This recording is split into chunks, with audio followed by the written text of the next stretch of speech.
Life had its own way of being unremarkable for me. My name's Rita, and at 29, you'd find me tucked away in the local library. It wasn't glamorous or thrilling, but it was mine. The books were my companions, and the dusty shelves, my domain. I wasn't one for the spotlight, happy to fade into the background. The town was small, the kind where everyone knew your business before you did. My daily routine rarely varied: wake up, work, and then home to my tiny apartment filled with second-hand furniture and a mountain of books. My social life was non-existent, and I was fine with that, or so I kept telling myself. Ethan came into my life on a day much like any other. He was looking for a book, something different, he said. His smile was easy, and his voice had a warmth to it that felt like sunlight breaking through clouds. "Hey, could you help me find a book? I'm feeling adventurous," he said, his eyes crinkling at the corners. "Sure, what genre are you interested in?" I asked, adjusting my glasses, trying not to get too caught up in his gaze. "I don't know, surprise me," he replied with a grin that suggested he enjoyed the mundane challenge he'd set before me. That was the beginning of everything. Our conversations became a regular part of my days. He'd ask about books, and I'd recommend titles, but soon those conversations shifted from the pages of novels to the details of our lives. Ethan was different. He listened, really listened, in a way that made me feel heard for the first time in a long while. One day, he came in looking more determined than usual. "You know, Rita, you're the most interesting person I've met in this town. Why do you hide in here all day?" he asked, leaning on the counter, a playful challenge in his eyes. I laughed, a sound that felt strange even to my own ears. "Well, where else would I go? This town isn't exactly bursting with excitement." Ethan's response was quick. "Maybe you just need someone to explore it with. How about dinner tonight? My treat." I hesitated, not used to this kind of attention. "I don't know, Ethan. Come on, what's the worst that could happen? You spend an evening out with a guy who enjoys your book recommendations.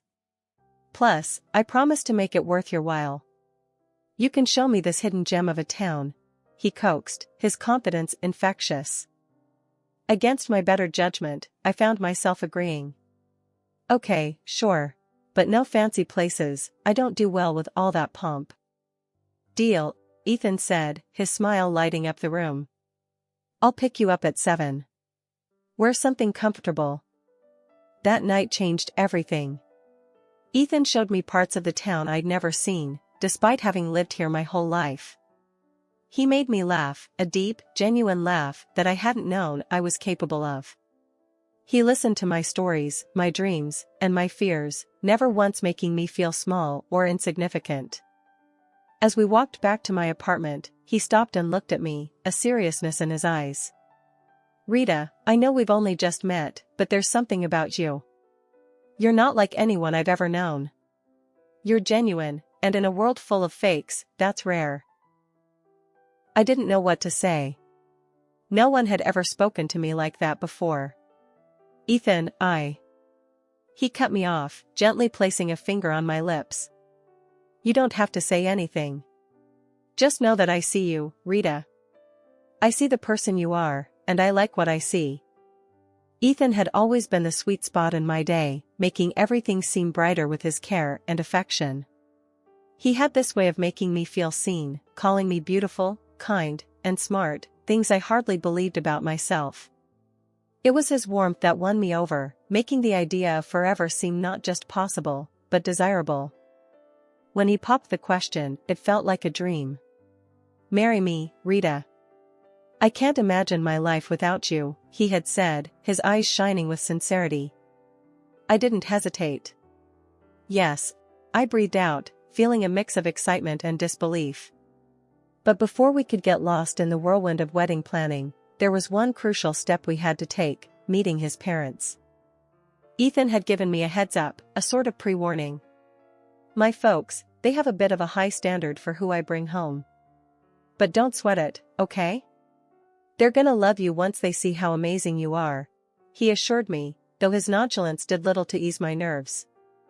I was a wreck before the meeting, rummaging through my wardrobe for something that screamed modest yet dignified. It felt like an impossible dress code to crack. Ethan, on the other hand, was the picture of calm, almost disinterested, as if the outcome of this meeting didn't weigh on him at all. "You're overthinking it, Rita. Just wear what you're comfortable in," he said casually, which only frayed my nerves further. The day arrived, and I chose a simple blue dress that I hoped struck the right balance. As we drove to his parents' house, Ethan seemed more preoccupied with the music on the radio than the impending introduction. "You sure they're gonna like me?" I asked, seeking some reassurance. They'll come around. Just be yourself," Ethan replied, his attention briefly flitting to me before returning to the road. His laid-back attitude felt jarring compared to the storm of anxiety brewing inside me. Walking up to the door of Ethan's childhood home, my heart was pounding. His earlier warnings echoed in my head, painting a picture of the scrutiny I was about to face. The door swung open, and we were greeted by Ethan's parents, their expressions hard to read. The dinner that followed was a minefield.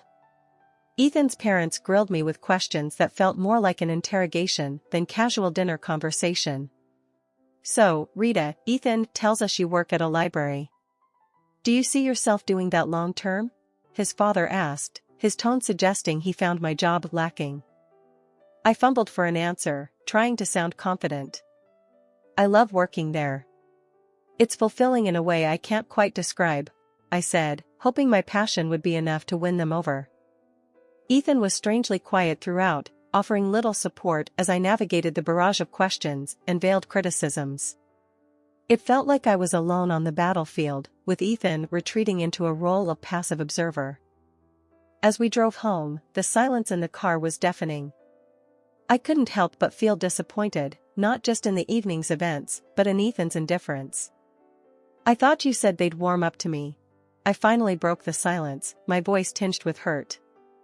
Ethan shrugged, a frustratingly nonchalant gesture. "Give it time, Rita. They just need to get to know you better," he said, his words doing little to comfort me. After a few more dinners that felt more like interrogations than friendly meals, it was clear Ethan's folks weren't my biggest fans. They saw me as some kind of gold digger, I guess, which couldn't be further from the truth. I was never after Ethan's money. Heck, I barely knew about it until he brought it up himself one evening, saying, "My parents are a bit old school, you know? They worry about the weirdest things, like money and status." One night, Ethan came home looking more serious than usual. "Babe, we need to talk," he said, avoiding my eyes. That's when I knew something was up. "What's wrong?" I asked, feeling my stomach tie up in knots. "It's my parents," he started, finally looking at me. "They're insisting we sign a prenup." "A prenup?" The word felt foreign, bitter on my tongue. "Ethan, you know I don't care about your money, right?" He sighed, running his hands through his hair. I know. And I don't care about it either, not when it comes to us. But they're adamant about it. They think it'll protect both of us or whatever."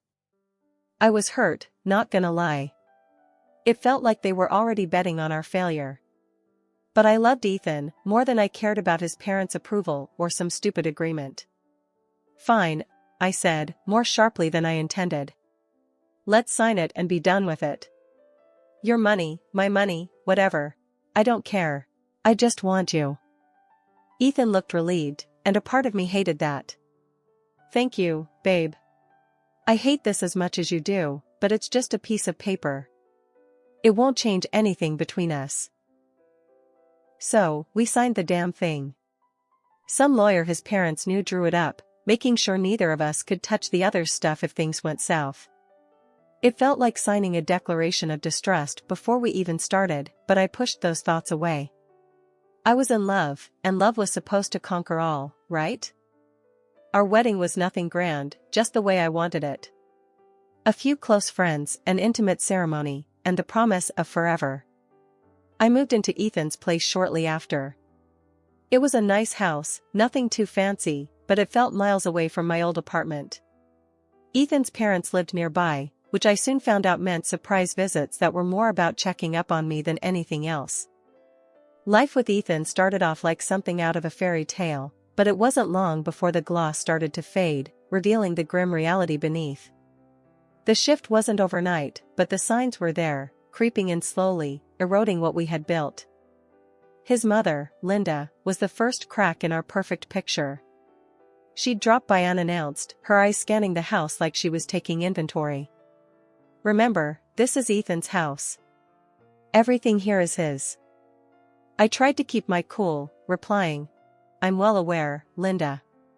I'm not here for your son's things. I love him." She scoffed. "Love doesn't pay the bills, dear. Just remember, if you ever leave, you leave with what you came with, nothing."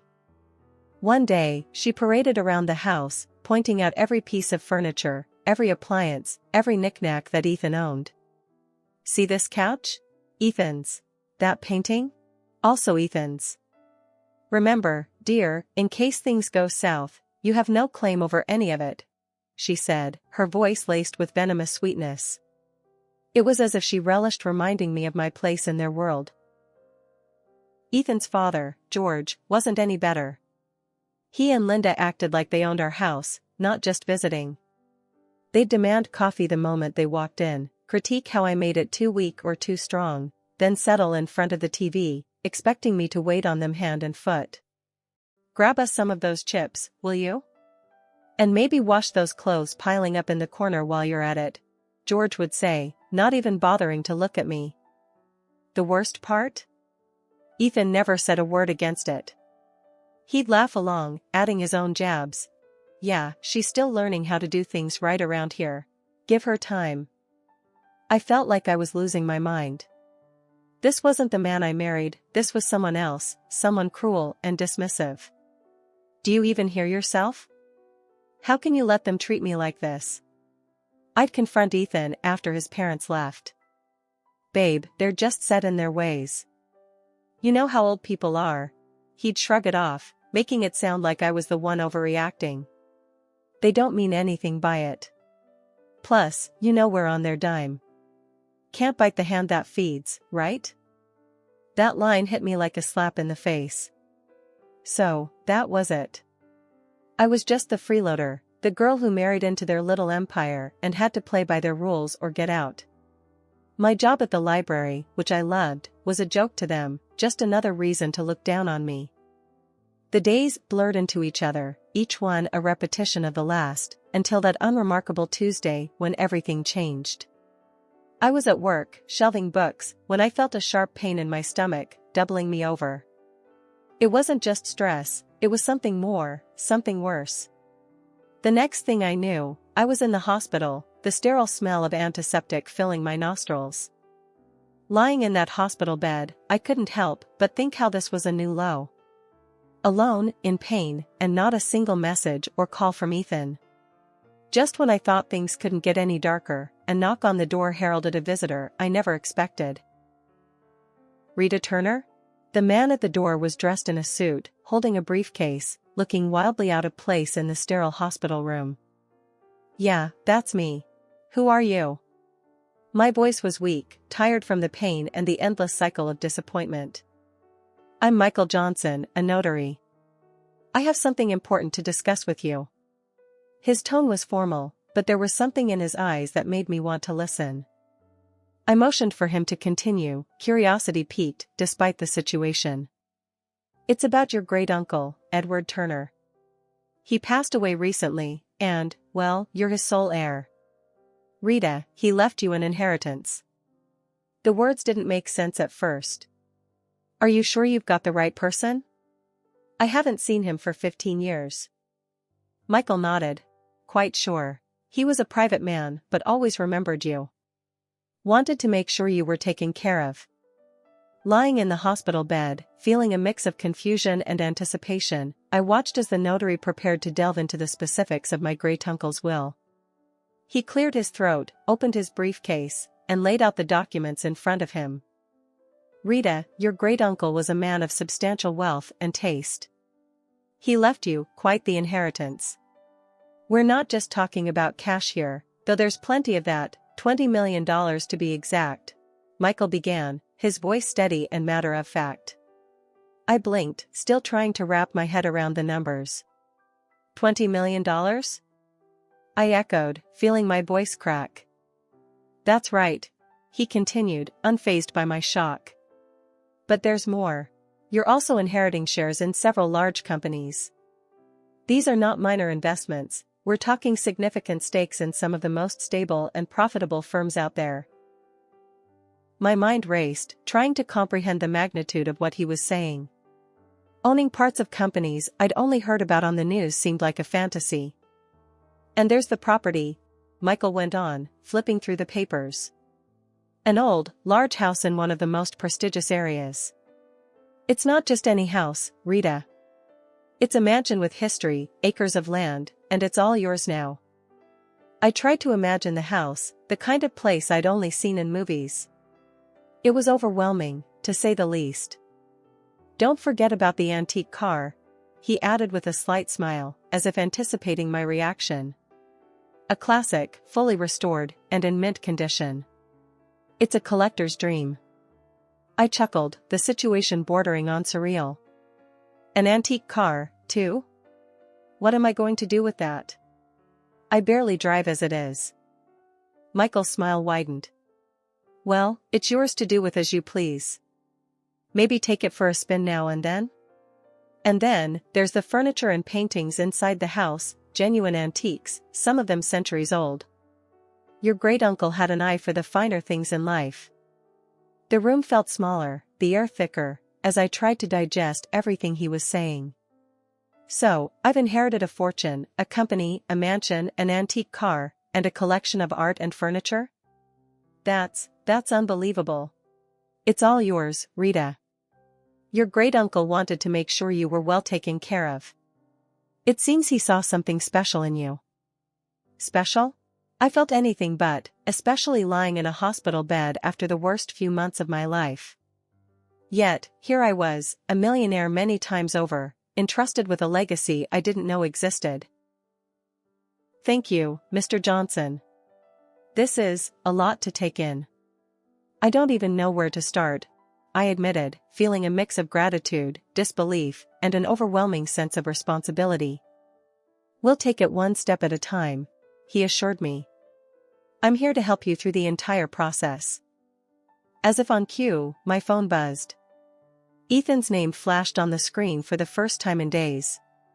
Ignoring it, I turned back to Michael. What happens now? We'll need to process some paperwork, but the inheritance is yours. Your life is about to change, Rita. Change it did. After the unexpected windfall landed in my lap, Ethan and his folks turned a new leaf, or so it seemed. Their daily hospital visits were like scenes from a sappy movie. Ethan, who couldn't be bothered to check on me before, now hovered constantly, adjusting my blanket with a concerned furrow on his brow. How are you feeling today, love? He'd ask, his voice dripping with a sweetness that didn't reach his eyes. His mother, Linda, was even more theatrical, if possible. Darling, I'm going to cook your favorite lasagna when you get back home. Just you wait, she said, her smile wide but not quite reaching her eyes. It was all too much, too sudden. Yet, I played along, smiling weakly, thanking them for their care. But suspicion gnawed at me, urging me to look beyond their acts. So, one day, I did just that. After their routine visit, I mustered the strength to slip out of my bed and follow them, my heart pounding with every step. Hiding behind a corner, I listened in as their true selves unfolded with no audience to perform for. Their laughter was the first thing I heard, harsh and jarring. Can you believe how easy it is? She's terribly stupid. She's eating right out of our hands, Ethan said, a chuckle escaping his lips. Linda was more calculating, her voice sharp as she laid out their plan. Make sure she makes a baby with you, Ethan. Once she does, she won't ever be able to leave us. Then, we'll have a real hold on her and her fortune. Their words, cruel and cold, didn't shock me. Disappointment filled me, yes, but surprise? Not in the slightest. They showed their true colors, and I was done painting over them in shades of denial. Silently, I made my way back to my hospital bed, their mocking words fueling a fire within me. They saw me as nothing more than a ticket to wealth, a means to secure their future. But I wasn't going to play their game. Not anymore. Lying in that bed, a plan began to take shape, clear and firm. I was going to turn the tables on Ethan and his conniving family. They underestimated me, saw me as weak, but I was about to show them just how wrong they were. Back at the house after being discharged, I felt like a stranger walking into what was supposed to be my home. Ethan and his parents were there, waiting, their faces painted with fake concern and eagerness. The atmosphere was thick, charged with unspoken tension and expectation. Ethan was the first to break the silence, his voice a blend of feigned sweetness and underlying greed. "Babe, you're home. How are you feeling? We've been so worried about you." Ignoring the lump in my throat, I met his gaze squarely, seeing the man I once thought I knew. "I'm feeling better, thanks. But we need to talk." "All of us," I said, my voice steady despite the turmoil inside. Linda, ever the actress, stepped forward, her hands clasped together as if in prayer. "Of course, dear. We're here for you.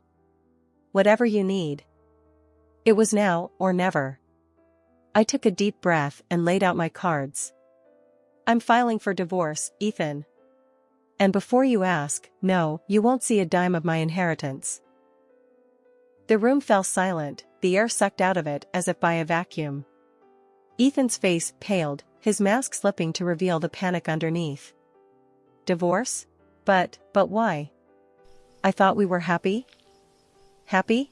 The word tasted bitter in my mouth. Your mom, and your dad have made my life a living hell. You've treated me like a servant, not a wife. And now, suddenly, you're worried about me because I'm worth something to you?" Ethan stammered, struggling to find the words, but Linda, always quick, jumped in. "This is nonsense. We've always treated you like family. You're imagining things, dear." Rolling my eyes, I pulled out the prenuptial agreement from my bag, waving it in front of him. This is what saved me. You thought you could play me, but I'm not the naive girl you took me for." George, silent until now, finally spoke, his voice a mix of anger and defeat. "You'll regret this. We're your family." "No, you were never my family. A family doesn't treat one of their own like dirt and then turn sweet when money comes into the picture. I'm done here." Moving into my own place was the breath of fresh air I desperately needed. The apartment was small and cozy, a stark contrast to the life I'd left behind. It wasn't just a new living space, it was my declaration of independence, my fresh start. The phone call started almost immediately. Ethan, with his voice dripping with desperation, was the first to break the silence. "Rita, please, you've got to come back. We can work this out, I know we can." His pleas fell on deaf ears. I was done, and no amount of begging could change that. "Ethan, it's over. I'm not coming back. You need to accept that," I said, my voice firm, leaving no room for negotiation. Not long after, Linda chimed in, her tone a toxic mix of anger and guilt-tripping. "Ungrateful. After everything we've done for you. You owe us, Rita. You're making a huge mistake." "Owe you? For what, Linda? For making me feel like nothing more than a burden?" "No, I don't owe you anything. Goodbye." Hanging up on her felt like shedding a heavy weight, a final cut from the ties that bound me to a life of misery. The divorce was a relief, a clean break from a past that had threatened to consume me. Through friends, I heard about the fallout between Ethan and his parents. The irony wasn't lost on me, the very document they had insisted on, the prenuptial agreement, was now the source of their family strife. With my great-uncle's inheritance securely in my name, I found purpose in generosity. A significant portion went to charities that mattered to me, causes that would make a difference in the world. But it was the bookstore that became my passion project, a cozy haven for lovers of old and rare books. It was my way of reconnecting with the world on my terms. My journey hadn't been easy, fraught with challenges and heartache, but standing in my bookstore, surrounded by the stories of countless others, I knew I had found my happy ending. It wasn't just about moving on from Ethan and his family's manipulation, it was about rediscovering who I was and what I loved. Here's to new beginnings, I toasted to myself one quiet evening after closing up shop. The road ahead was uncertain, but it was mine to travel, filled with possibilities and the promise of newfound happiness.